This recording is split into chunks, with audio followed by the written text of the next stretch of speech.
Okay, so we know that logisim has its own XOR gate, right?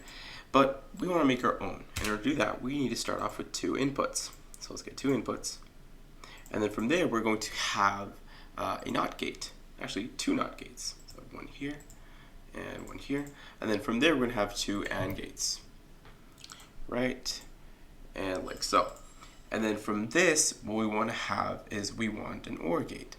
So we're going to get our OR gate here, and let's bring an input over here. Okay, and then we can have an output.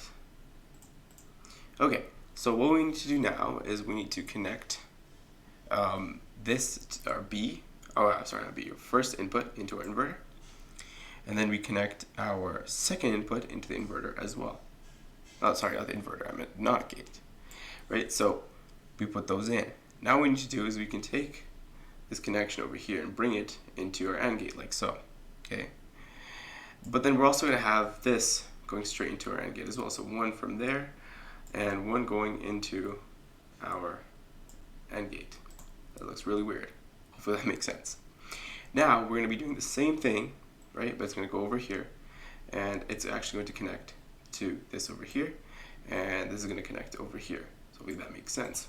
It looks a little weird, but it's going to make sense as we connect everything together. Connect it like so. Okay. And we can see here if we have 0, 1, let's say we put 1, oopsies.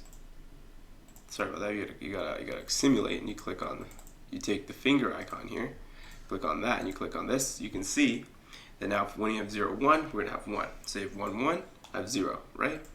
It does what an XOR is supposed to do. And let's say I have 0, 0, of 0. Well, it works perfectly. Hope this video helped. Have a good day.